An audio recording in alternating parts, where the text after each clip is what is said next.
Kabi-kabilang pagbaharin ang naitala sa probinsya ng La Union. 3 umanong casualty sa probinsya ang patuloy na binavalidate ng otoridad.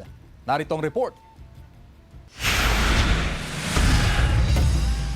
Ilang araw nang tuloy-tuloy ang buhos ng ulan sa La Union na epekto ng nagdaang Super Typhoon Nando, kaya kabi-kabilaan ng pagbaha sa probinsya, gaya sa bahagi ng Barangay San Antonio sa Agoo, La Union. Mabilis ang pagtaas ng antas ng tubig baha, binaharin maging ang bahagi ng National Highway.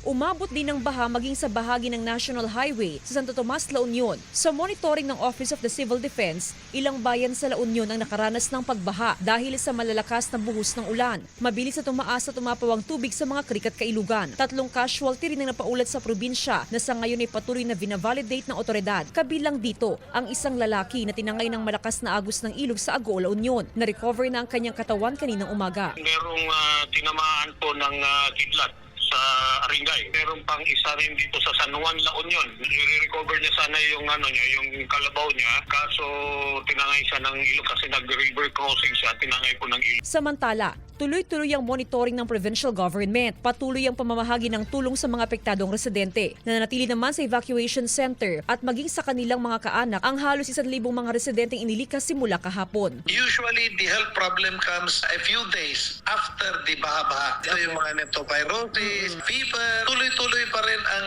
assistance na binibigay namin. But we concentrate more on health naman na. Jasmine Gabriel Galban, One North Central Luzon.